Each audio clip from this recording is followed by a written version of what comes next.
Boom.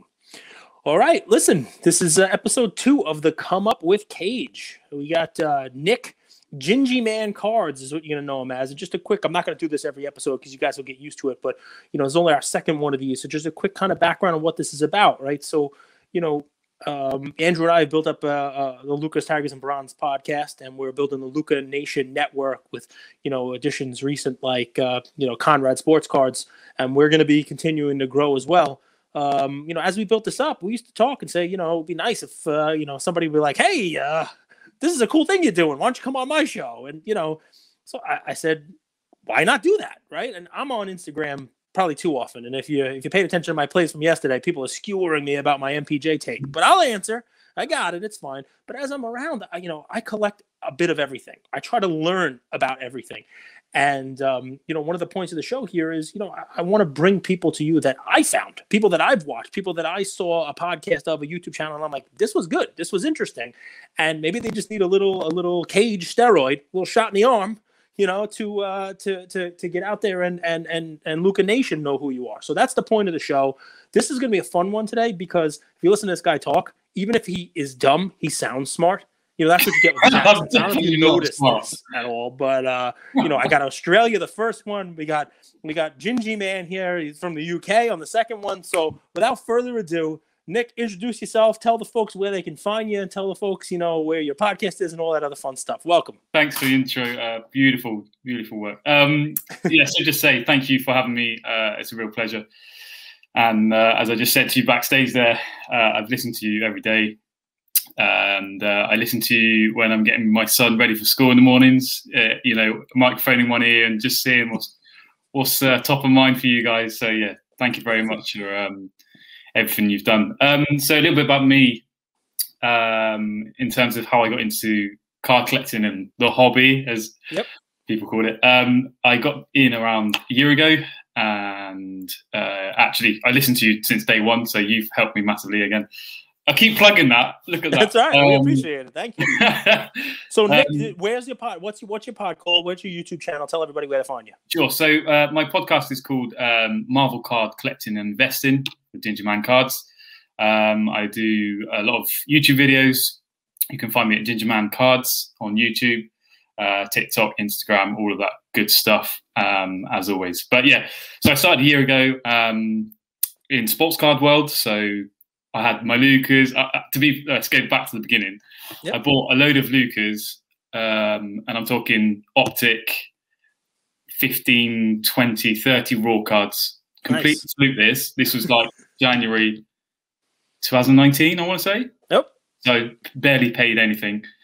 For some reason, I sent them to get graded. Had no idea what I was doing. 7 months later, completely fluked it, and yeah, the rest is history. So that's how I started in kind of collecting cards. Before that point, when I was younger, I collected Pokemon cards. So like Pokemon in UK is huge. Yep. I can't describe how big it is. So when I was in primary and secondary school, I had loads of Pokemon cards. To this day, I am still pissed off at my mum because she threw them away. Genuinely, I had holos. I had first edition. She threw them away. Wow. So Nick, what do you think of this idea? Andrew, who, behind the scenes runs the whole show. I mean, he is like literally the wizard behind Lucas Tigers and Browns, right? We're thinking about doing some merch. And your story, one of the shirts I want to have says, I have the cards your mom threw out. Yes, I'll buy one now. It's pretty nice, right? I mean, I'd buy one for my mum and myself. Might frame it as well. That's the deal, right? So tell me, Marvel cards, right? So you started, Pokemon, you got sports. Has it always been Marvel? Did you collect Marvel as a kid? Do you get into it now? Because obviously your focus is Marvel cards, and that makes you unique. Because I don't know many other people, if any, who are basically Marvel centric. Yeah. So talk to me about that. Yeah, as I mentioned, I sold a load of my Luca cards. That was probably 6 months ago now. And then I started looking at Marvel cards just before it started to pop.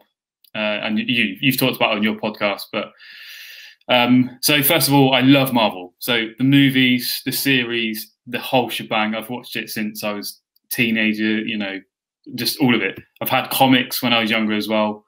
So that's where I kind of kind of like, oh Christ, I could like kind of merge two things together here. So, you know, in terms of sports cards and Marvel cards, I was like looking, that's interesting.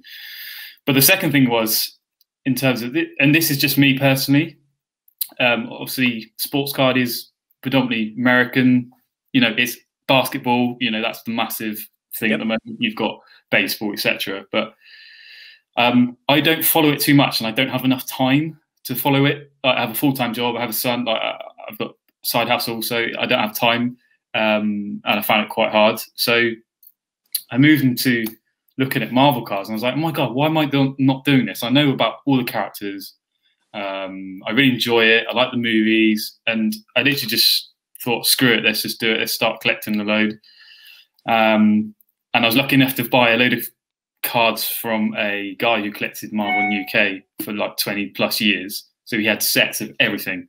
I'm talking like everything, thousands of cards. So I managed to grab a good chunk of his collection, and that's how it started, really. And from there, I've just been slowly posting content on my YouTube channel and starting talking about it on my podcast. And I put this out there. I don't know everything.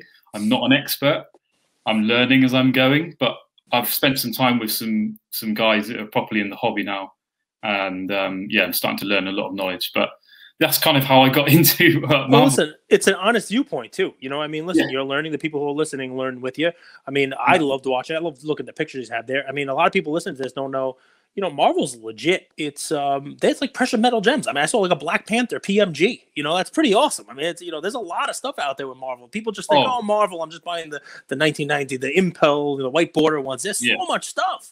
There's huge amount. Like, and I've seen what's interesting. I've gained a little bit of a community, a little bit of a following recently on my YouTube channel, which is great. And that's what I'm hoping to do, is build that community. But it's a lot of sports cards guys looking at the kind of crossover and investing into some of the Marvel cards, but talking to some of the, you know, the guys that have been in the hobby for a long time, honestly, there's so much potential and so much that's not even looked at. You've got PMGs, you've got gems, you've got, and this is one of my favorite cards, overpower cards, which no one's talking about, and is my is one that I'm going to die with if it goes wrong. But we opened a box recently. It was one of the artists, Jose Q. It was like a 1997, like it was like a skybox one. It had some clear cards in it, just a Marvel one. I mean, it was. We read a show, and Ian was buying. You know, my son was buying some sports cards, and a guy had a box there, and he's like, "How much is that?" And he says, "I don't know, $50." And, you know, we looked on eBay. It was like $150, $200 box. I'm like, we'll take it. You know, why not? And Ian's like, we got to get another one of these. And I'm like, dude, I don't even know. I don't know where to find these things. And it's cool because, you know, Spider-Man, you name it. And just a quick little story on you. Maybe it works with your son, and maybe why you might be onto something with Marvel is, you know, I try to watch as much sports as I can. You know, we have the basketball package. We have, you name it. Soccer is something I never really got into. And I was watching a game yesterday. It was Man City against PMG, I think. Right, I think it was, PMG. I think was playing Man City. I'm pretty sure that's what it was. It was a 2-1. I'm sure it was PMG, but yeah, go on. What was it? Was not PMG? I can't remember, but it's not PMG. You like my Barca comment? Yeah. So it was PSG, right? So it was Paris Saint-Germain. It was Mbappe's team. Paris Saint-Germain. Neymar. My son knows Neymar. He just bought. You like this? I make this very clippable stuff. So I got.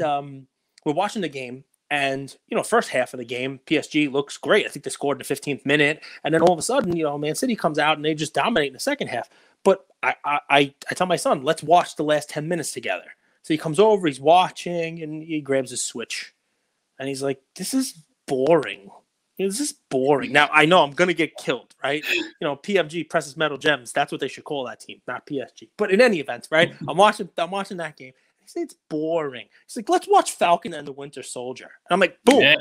I said, okay. I said to him, you just gave me great stuff for my show tomorrow. You know, I'm going to call it PMG. And at the same time, you know, this is what the kids are the future, right? I mean, this is, you know, what Randy Watson says, sexual chocolate, you know, to teach them well, let them lead the way. I believe the children are the future. So if my kid is like, I'm bored by this, and it's the same thing with baseball. I'm not trying to shit on soccer. I put the Yankee game on the other day, and it was like the 7th inning. They were up 6-0, and he's like, you know who's gonna win, Daddy? Let's put on Iron Man. And I'm like, you've seen Iron Man 40 times too. You know who's gonna win that?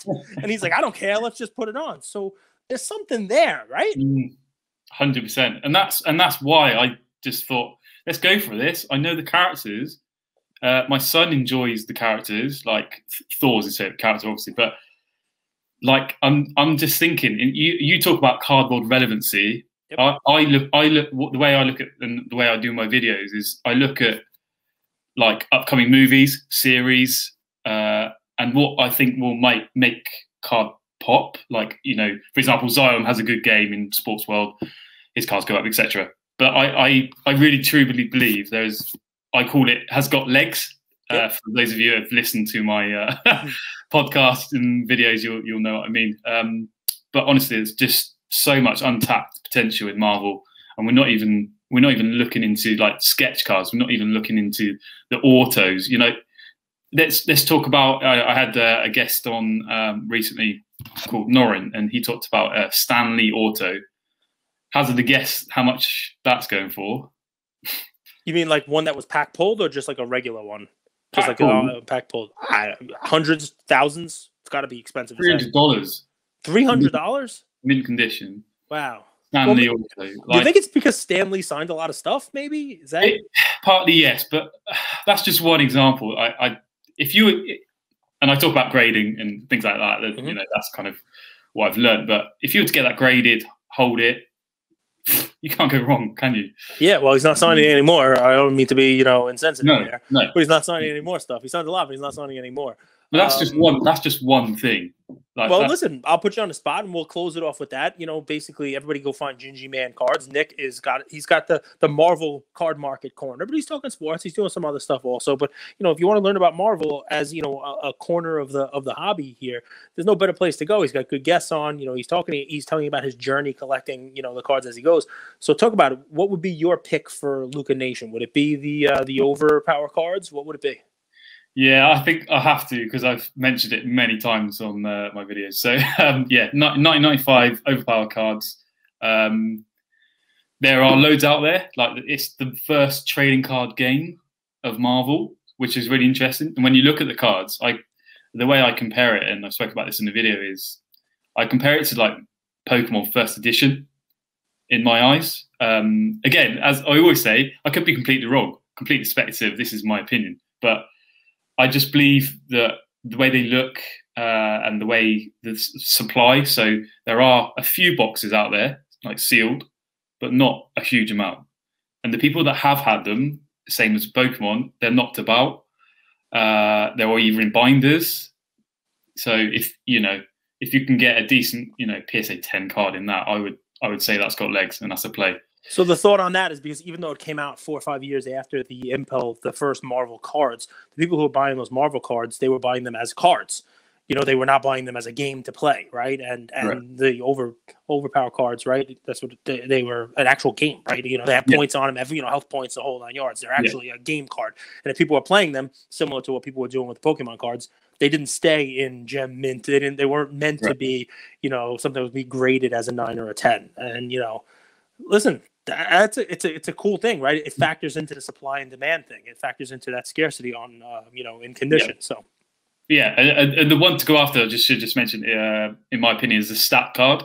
So for the key characters, your Spider-Man's, Thor's, Captain America's, like the X-Men, the main X-Men characters. So it's the stat card that I think is going to be the one, or the one per deck card, which is interesting as well. There we go. Well, listen, you've heard it here first, folks. I did a Marvel break for Luca Nation. We did just a regular, Impel box. Yeah. I've seen like the metal ones, the Masterworks. Like, there's a lot of cool Marvel stuff. But the 95 stuff, the game stuff, I've seen those. They're an interesting art. Like, it's an acquired taste. Very 100%. So it's interesting stuff. I just think, if guys like the Pokemon guys and the sports card guys are looking at an alternative asset, I really truly believe that this may potentially be one in the future. Whether that's later this year, a couple of years, I don't know. But yeah, it's something I'm looking at myself. Beautiful. Listen, guys, go follow Gingieman Cards. Follow Nick. Go find him on Instagram. Check out his podcast stuff. This is the Come Up with Cage, and we hope you enjoy it. We want to bring you guys just like Nick coming up, finding his way, building his following, and he's a genuine guy. We'll tell you he's not a genius. See, I'm going to come out and tell you I know everything, even when I don't. I'm just going to say I know everything. Nick, tell you the truth, right? You are going to build a collection with him. You're going to learn about the stuff with him. It's a cool way of doing it. I love his method of giving out that information. He's got really great guests on. And Nick, we were real lucky to have you today. Luca Nation, do us a favor. Go follow Gingieman Cards and subscribe to his YouTube channel. Thanks, Nick. Thank you very much. Cheers, guys. Thanks, Luca Nation. God bless you.